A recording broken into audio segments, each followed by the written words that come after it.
FLM, wide open thinking, world-class work, and far-reaching results.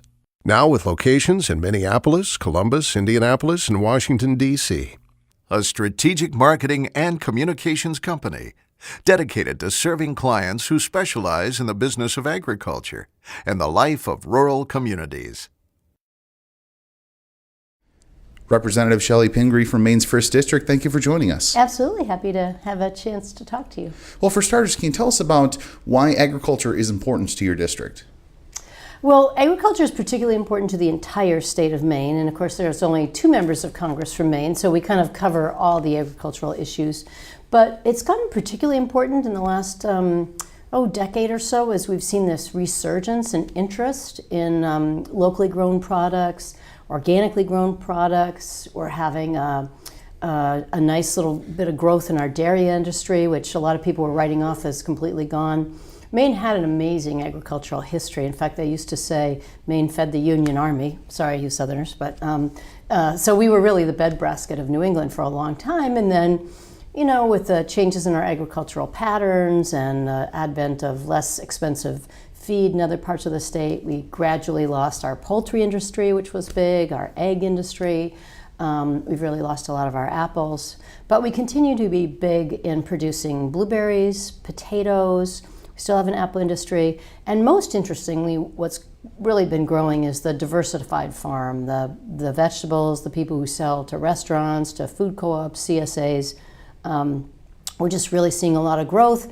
And it's somewhat of a different kind of farm than a lot of the commodity agriculture you see in other states. So I've taken on an interest in making sure that as we write the Farm Bill or other farm policies, they're also of assistance to the kind of farmers who are seeing real economic opportunities in our state.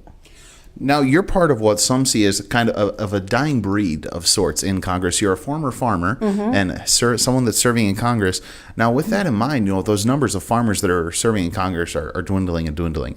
Do you still think agriculture is a relevant topic to today's legislators?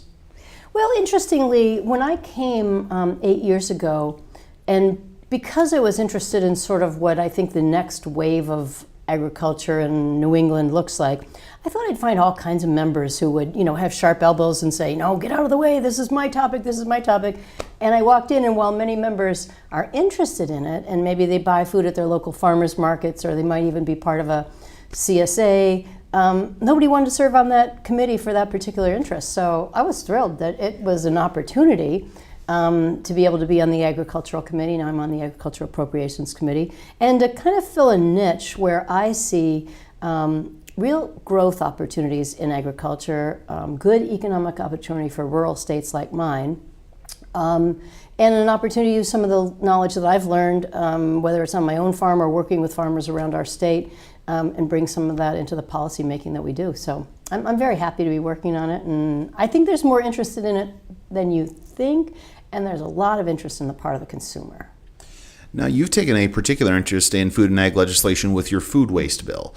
Just can you give us a 30-second elevator speech on that bill and sort of tell us why you decided to dive into that particular piece of legislation? Well, you know, there's a few topics in agriculture that get controversial. Maybe it's about a commodity issue, or maybe it's GMO labeling, or there are things where, you know, people butt heads. But I thought the food waste issue, besides being a really serious problem for our country, would be one where you could bring together a lot of diverse interests, be very bipartisan, and perhaps do something about the problem. The United States wastes about 40% of the food in this country, and I think that's a staggering statistic when people hear about it, particularly since we know a lot of people go hungry, and a lot of that food could end up in the hands of people who could do something with it. Some of it's because of the kinds of systems that we've developed. Some gets wasted on the farm, some gets wasted in the retail store, a lot of it gets wasted at home. But we just thought there would be a lot of solutions that we could provide and a lot of education that we could do. And we've heard from, you know, big food processing businesses, from retail grocery stores, really a wide range of interests of organizations that are anxious to do something to solve the problem. The Agriculture Committee is going to hold a hearing on it, and I just think there's going to be a lot of interest in it, and we're excited to work on it. So what in particular would your food waste bill do that is not currently being done by any other piece of legislation? Well, we're trying to do a variety of things. We're trying to do more to make it easier for farmers to donate the food that might not be currently being picked up in the field. We want to change some of the rules around retailing and make sure people understand if you donate food, you have liability protections and that there are tax credits available. Some of that's been done, but we want to strengthen it. We want to strengthen some of the systems that give municipal waste systems opportunities to be better funded if they want to compost or put anaerobic digesters in. And one issue we're particularly concerned about is the date labeling on food. You know, almost everybody says they have a disagreement in their household. One person thinks when the label comes up and has a date on it, you should throw it away, and the other person says, no, it's perfectly good food, let's keep it.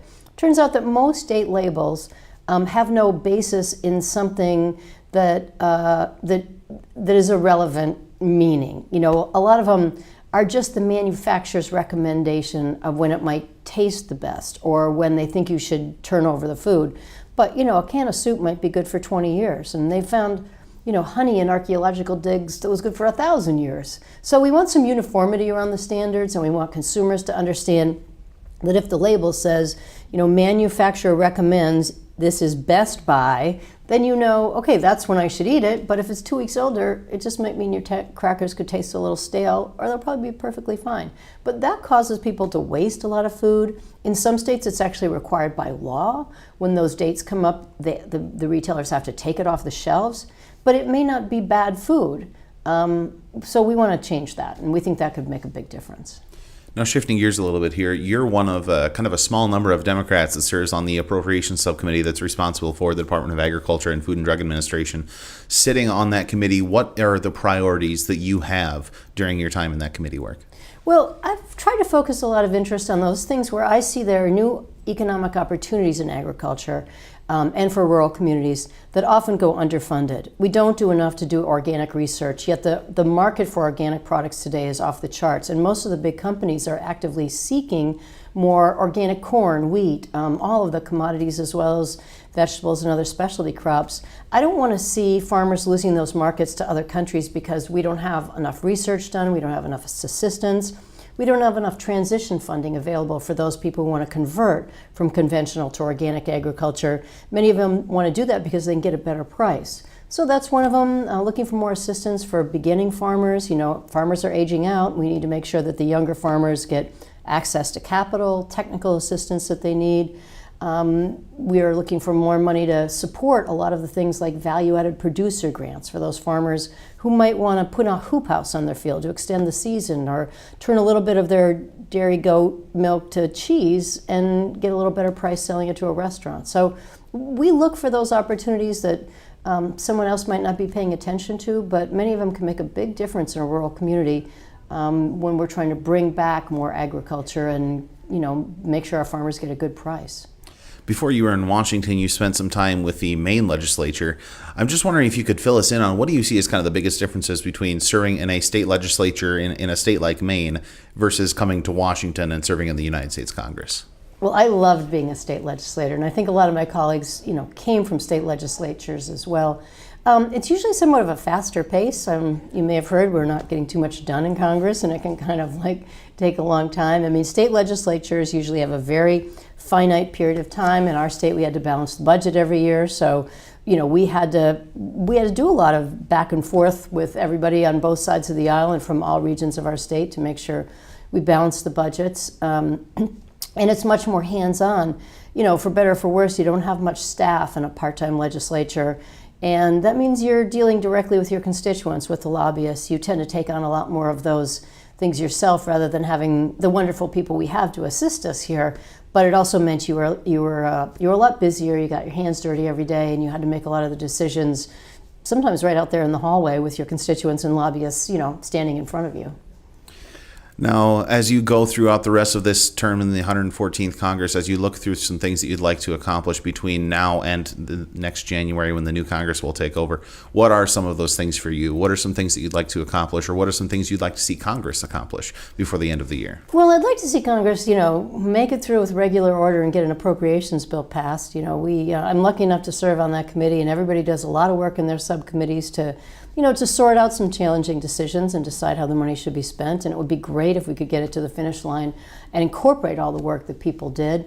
I'm anxious to see if we can make some progress on our food waste bill. We're going to have a hearing in the Agriculture Committee, and I'd like to see us move forward, maybe even pass a couple more segments of the bill, even if we don't pass the entire comprehensive bill. I'm always hopeful that, we'll find more ways to work with each other across the aisle and speed up the pace, although I don't want to be a Pollyanna in a presidential election year. I have a feeling things are going to slow down quite a bit in July, and we may have to wait till after this election cycle, and hopefully I'll be lucky enough to come back and get a chance to work on it next year. And by next year, I hope we're really starting to look forward to the Farm Bill and what the next round of that will look like. Representative Chellie Pingree from Maine's 1st District, thank you for joining us. Sure, thanks for having me.